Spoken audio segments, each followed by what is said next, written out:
couple. A single force applied on a pivoted body alone does not cause rotation of the body. Actually, the rotation is always produced by a pair of forces. In the above examples, the rotation is due to the force externally applied and the force of reaction produced at the pivot point. The force of reaction at the pivot is equal in magnitude but opposite in direction to the applied force.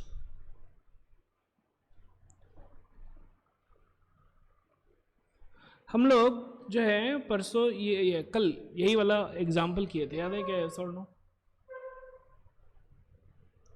याद है ये वाला example? ये hinge है और ऐसे forces लग रहे थे, क्लियर है क्या? तो हम लोगों ने जब ये फोर्स निकाला तो कितना हो गया? 55/6, यस और नो? याद है?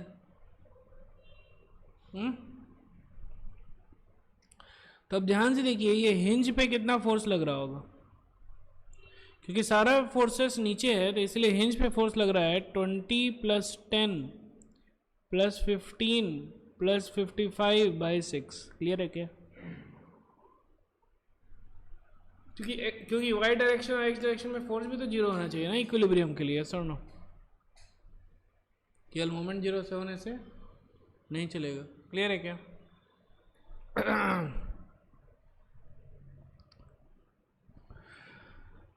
ठीक है, तो the moment of the force of reaction pivot is zero because the distance from the axis of rotation is zero, so the force of reaction of the fixed point pivot is not shown in the figure. Such a pair of forces is called a couple. Thus, two equal and opposite parallel forces not acting along the same line form a couple. A couple is always needed to produce a rotation. ठीक है ना? couple चाहिए rotation produce करने के. तो couple क्या होता है? ये है couple. ये देखिए ध्यान से, फोर्स इधर लग रहा है, इधर लग रहा है, क्लियर है क्या? दोनों फोर्स अपोजिट डायरेक्शन में लग रहा है. यहाँ पे भी दोनों फोर्स अपोजिट डायरेक्शन में लग रहा है. यहाँ पे भी देखिए ऐसे करते हैं, इधर एक फोर्स लगाते हैं और इधर एक फोर्स लगाते हैं, अपोजिट डायरेक्शन में दोनों. और स्टीयरिंग में भी ऐसा करते हैं, ठीक है? क्या करते हैं? स्टीयरिंग में भी हम लोग कपल लगाते हैं, क्लियर है क्या? इधर फोर्स लगाते हैं रोटेट करने के लिए और इधर फोर्स लगाते हैं इसको रोटेट करने के लिए.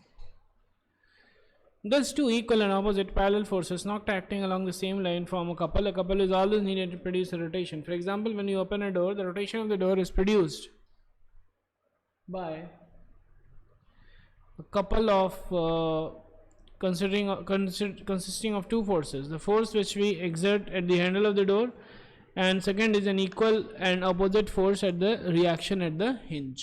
Clear है क्या? Yes or no? In case if we require a larger turning effect, the two forces equal in magnitude and opposite in directions are applied on the body explicitly such that both the forces turn the body in the same direction. Example, यहाँ पे सारे examples दिया हुआ है, clear है क्या? yes or no? ठीक है, तो कपल का अगर हम लोग देखें ध्यान से तो कपल कुछ ऐसा होगा.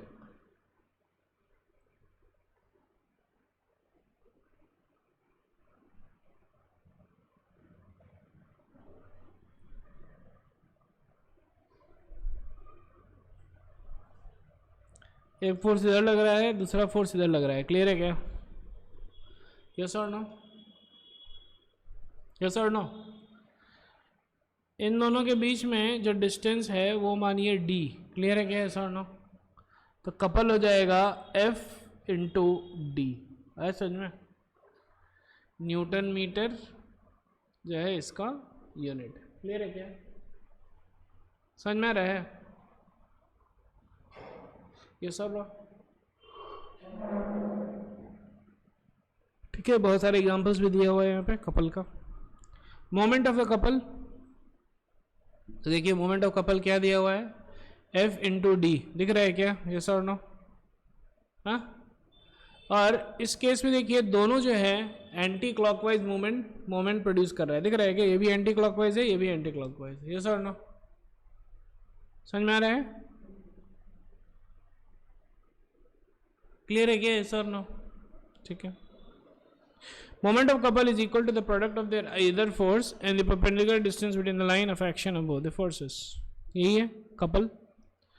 ठीक है। तो अगर ध्यान से देखा जाए है ना, ये एक और देखते हैं हम लोग, ये मानिए कि ऊपर एफ लग रहा है, ये नीचे भी एफ लग रहा है, यस और नो। तो इसमें कपल क्या हो जाएगा, फिर से एफ इंटू डी। समझ में आ रहा है? हाँ? और हम लोग देख भी सकते हैं, मानिए कि अगर पिवट यहाँ पे बीच में है तो ऐसे घूमेगा, ये भी इधर घूमेगा, ये एंटी क्लॉकवाइज ये भी प्रोड्यूस कर रहा है और ये भी एंटी क्लॉकवाइज प्रोड्यूस कर रहा है। क्लियर है क्या? अरे यस और नो। तो यहाँ से अगर ध्यान से देखा जाए तो इसका डिस्टेंस क्या है, d/2 है ना। तो इस डायरेक्शन में ऐसे घूम रहा है f इंटू d/2 और इधर ऐसे घूम रहा है f इंटू d/2। तो दोनों मिल करके क्या हो गया, f इंटू डी, और ये क्या हो गया, एंटी क्लॉक वाइज। आ रहा समझ में?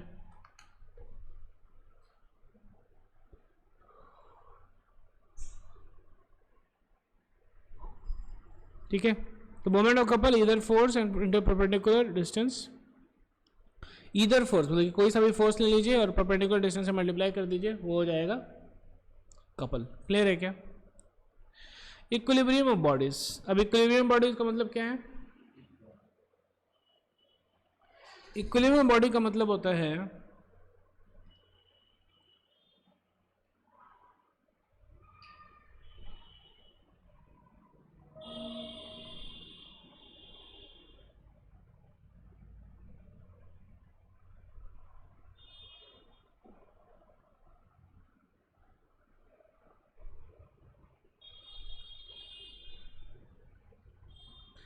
क्लियर है क्या? Sigma force is equal to 0, sigma torque equal to 0। Net torque 0 होगा और नेट फोर्स 0 होगा। ये होता है इक्विलिब्रियम का मतलब। आ रहा है समझ में? तो एक्सेलरेशन भी नहीं हो रहा है और एंगुलर एक्सेलरेशन भी नहीं होगा। क्लियर है क्या? We have read that when a force acts on a body, it can produce translation motion if the body is free to move, or can produce rotational motion if the body is fixed at a point. But it is possible to apply a number of forces such that the resultant of all forces is 0, so that they do not change the state of rest. Motion of the body and the algebraic sum of moments should be also 0. So when a number of forces acting on a body produce no change in its state of rest or in its state of linear or translational motion, the body is said to be in equilibrium. मतलब क्या है, देखिए ध्यान से। आप लोगों ने ये पढ़ा है क्या, v equals you plus AT पढ़ा है? हाँ, यस और नो? पढ़ा है क्या? v क्या होता है? u a t। जब एक्सेलरेशन 0 है तो क्या हो जाएगा, v is equal to u हो जाएगा। तो जो इनिशियल वेलोसिटी से चल रहा था उसी वेलोसिटी से चलते रहेगा। क्लियर है क्या?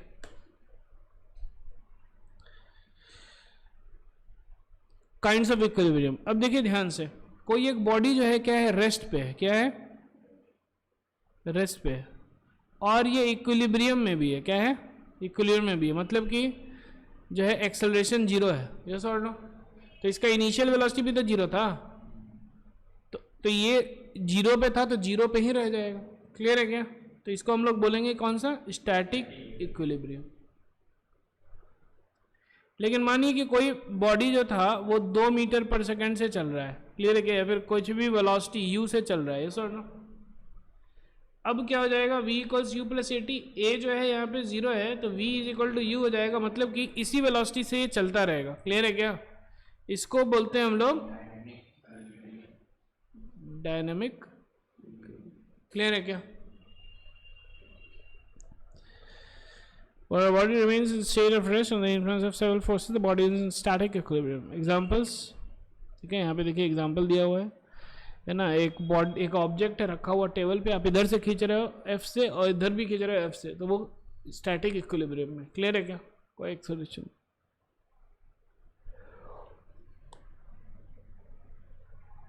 डायनामिक इक्विलिब्रियम में क्या होगा कि जिस मोशन से जा रहा था, जिस वेलोसिटी जा रहा था, जाते नहीं रहे। क्लियर है क्या? उसमें भी जो है नेट फोर्स 0 होगा और नेट टॉर्क 0।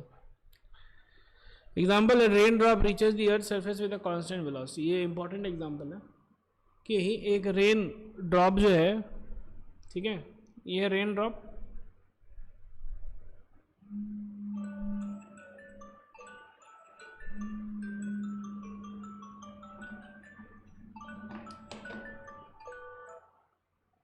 और ये जो रेन ड्रॉप है ये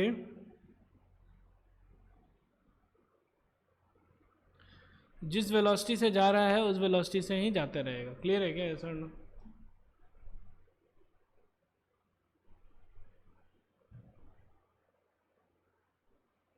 क्लियर है?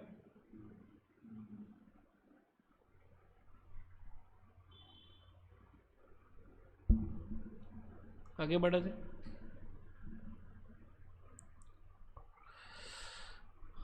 ठीक है, बेसिकली पता है इसमें क्या होता है। ये रेन ड्रॉप है, रेन ड्रॉप के ऊपर नीचे रेन ड्रॉप जो है इस पे mg लग रहा है फोर्स, यस और नो। लेकिन ऊपर में एक एयर ड्रैग लगता है। क्या लगता है? क्या लगता है? Air drag. ठीक है, उसका फॉर्मूला होता है 6 पाई नीटा आरवी। क्या होता है? 6 पाई नीटा आरवी, मतलब कि यहाँ, और ये जो है वेलोसिटी के बराबर होता है, मतलब कि वेलोसिटी रहता है। तो जब ये क्या कहते हैं, रेन ड्रॉप नीचे आ रहा है तो उसका वेलोसिटी बढ़ रहा है ना, तो ये वाला फोर्स भी बढ़ रहा है। और कब तक ये बढ़ता रहेगा? जब तक mg के बराबर नहीं हो जाए। जब तक किसके बराबर नहीं हो जाए? जैसे mg के बराबर हुआ तो वैसे फोर्स लगना खत्म, क्योंकि ये फोर्स और ये फोर्स दोनों सेम हो गया, तो एक्सेलरेशन जीरो हो जाता है। तो जिस वेलोसिटी से आ रहा है उसी वेलोसिटी से आता रहता है। क्लियर है क्या? ये आप पढ़िएगा, क्लास 11th में पढ़िएगा। ठीक है। Aeroplane moves at constant height with when upward lift on it balances its weight downwards. ठीक है ना, एरोप्लेन भी कांस्टेंट हाइट पे जाता रहता है। ये mg is equal to the upward thrust. Stone tied at the end of a string when whirled in circular path. ठीक है ना, तो ऐसे करते हैं तो देखिएगा सर्कुलर पाथ में रहता है। दिस इज बिकॉज अगेन है ना, वो सब ये सब जो है डायनेमिक इक्विलिब्रियम का एग्जांपल दे रहा है। अब कंडीशंस फॉर इक्विलिब्रियम क्या होगा? सारा फोर्स जीरो होना चाहिए और सारा मोमेंट भी जीरो होना चाहिए। Principle of moments, principle of moments का सिंपल है, जितना क्लॉकवाइज मोमेंट होगा उतना ही एंटी क्लॉकवाइज होगा। क्लियर है क्या? Sum of the anti clockwise moments equal to sum of the clockwise moments. Verification of the principle of moments. अब यहाँ पे जो है क्या कर रहे हैं, एक एक्सपेरिमेंट करके प्रूव कर रहे हैं कि देखिए है ना, इधर जितना है ना टॉर्क लगेगा उधर से उतना टॉर्क लगेगा, तब ये बैलेंस रहेगा। क्लियर है क्या? यस और नो? यस और नो? खत्म, ये सेक्शन खत्म हो गया। इसके ऊपर देखते हैं कितना क्वेश्चंस है। तो 10th में आ गए हैं तो हम लोग 2-3 बुक फॉलो करेंगे तो अच्छा रहेगा। तो ये 10 तक कर लीजिएगा इधर, और उसके बाद फिर इधर जो है हम लोग तो फिर से कब मिलेंगे? तो ये पूरा कर लीजिएगा खत्म। ठीक है ना, पूरा एक्सरसाइज खत्म हो जाएगा। क्लियर है क्या? ऐसा और नो? चलिए अब कुछ एग्जांपल्स हम लोग कर लेते हैं। ठीक है, कुछ क्वेश्चंस कर लेते हैं। क्वेश्चंस करने का मन है कि नहीं? यस और नो? मन है क्वेश्चंस करने का?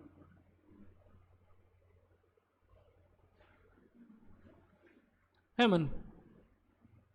बहुत अच्छा।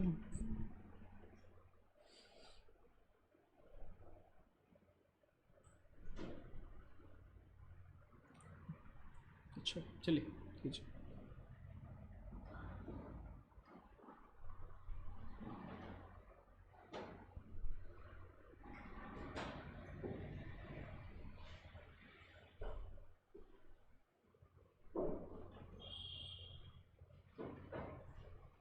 यहाँ पे हिंज है। क्लियर है क्या? अरे सर नो, ये है 70 सेंटीमीटर। क्लियर है क्या?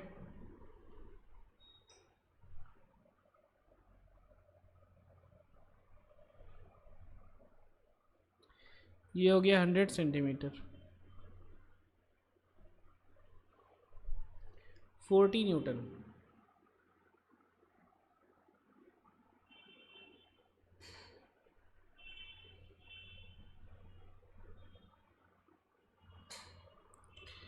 ये 30 सेंटीमीटर है, और ये हो गया 0। ये हो गया 40 सेंटीमीटर।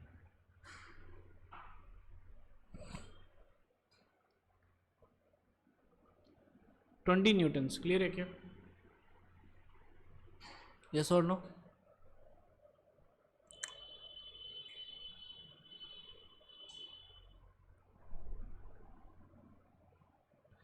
यहाँ पे हम कितना फोर्स दें, ठीक है ना? क्वेश्चन ए पार्ट, फोर्स बताइए कितना होगा for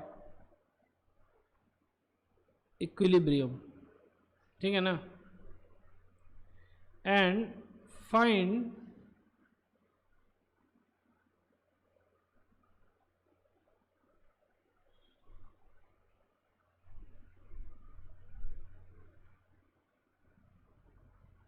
find the force which is exerted by the hinge also. Clear है क्या? ऐसा नो? चलिए बने।